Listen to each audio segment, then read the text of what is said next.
स्वागत है आपका म्यूचुअल फंड नीति में।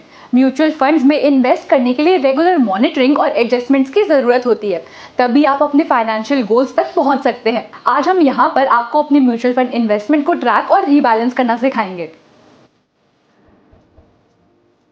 अपने म्यूचुअल फंड होल्डिंग्स को एनालाइज करना जरूरी है ताकि सही डिसीजन लिया जा सके। अपने इन्वेस्टमेंट अकाउंट को ऐप या वेबसाइट पर और समय के साथ अपने पोर्टफोलियो का कॉम्पोजिशन और परफॉर्मेंस देखिए। हर फंड के रिटर्न्स को उनके डिक्लेयर्ड इंडेक्स या कैटेगरी के अगेंस्ट कंपेयर करिए। देखिए अगर वो बेटर परफॉर्म कर रहे हैं या नहीं, और सिमिलर फंड्स को गॉज रिलेटिव परफॉर्मेंस से कंपेयर करिए। एक्सपेंस रेशोज पर ध्यान दीजिए क्योंकि ज्यादा फीस समय के साथ रिटर्न्स को कम कर सकती है। ये देखिए कि क्या करंट फंड मैनेजर ने आपके टेन्योर में कंसिस्टेंट रिटर्न्स दिए हैं या नहीं। अपने फंड्स के रिस्क प्रोफाइल को समझने के लिए रिस्कोमीटर जैसे मैट्रिक्स का इस्तेमाल करें। जब अलग अलग इन्वेस्टमेंट्स अलग अलग तरीके से परफॉर्म करती है तो समय के साथ एसेट एलोकेशन बदल जाती है, जो आपके पोर्टफोलियो का ओवरऑल रिस्क आपके टारगेट लेवल से ज्यादा या कम कर सकता है। रीबैलेंसिंग आपके अपने होल्डिंग्स को original target, mix of stocks, bonds और अदर एसेट्स के साथ फिर से अलाइन करता है। रीबैलेंसिंग के और भी रीजंस होते हैं, जैसे कि आपकी रिस्क टॉलरेंस, इन्वेस्टमेंट होराइजन या फाइनेंशियल गोल्स में changes. The main rebalancing strategies include strategic rebalancing, goals और टाइम होराइजन में चेंजेस के बेसिस पर एसेट एलोकेशंस को एडजस्ट करना, जैसे कि रिटायरमेंट के नजदीक रिस्क को कम कर देना।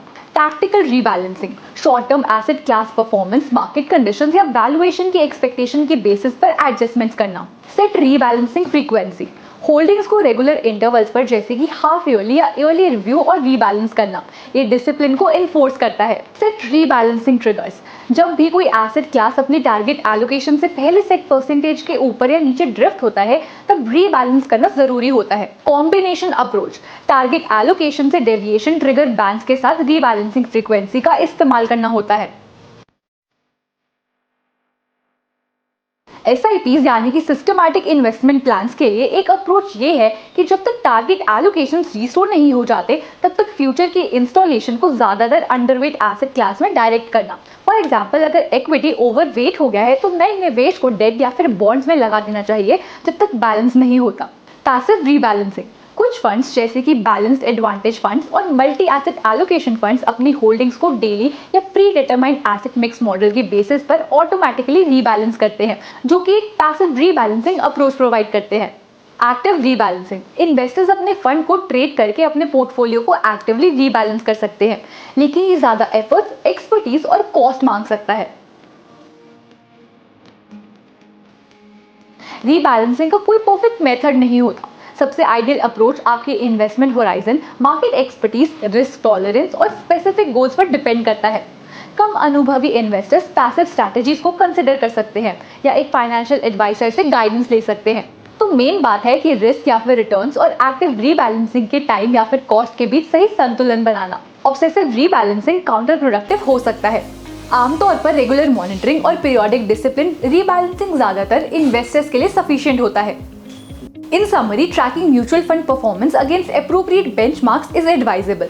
रीबैलेंसिंग मेथड्स जैसे कि रीबैलेंसिंग फ्रीक्वेंसीज, ट्रिगर्स या बैलेंस्ड फंड्स का इस्तेमाल समय के साथ रिस्क और रिटर्न को कंट्रोल करने में मदद कर सकता है, लेकिन सही अप्रोच आपकी इंडिविजुअल सिचुएशन और प्रेफरेंस पर निर्भर करता है। आज के लिए इतना ही, मिलते हैं अगले एपिसोड में। स्मार्ट मनी एक ऐसा प्लेटफॉर्म है जो आपको फाइनेंशियली अवेयर बनाता है, चाहे ट्रेडिंग की बात हो या इन्वेस्टिंग के डिसीजंस हो या फिर हो म्यूचुअल फंड्स। यहाँ फाइनेंस के A to Z को बेसिक से लेकर एडवांस लेवल तक समझाया जाता है। तो बिगिनर हो या फिर एक्सपीरियंस्ड, हमारे पास है आपके लिए हर तरह के मॉड्यूल्स। तो जुड़े रहिए हमारे स्मार्ट मनी से। Mutual fund investments are subject to market risks. Read all the scheme related documents carefully.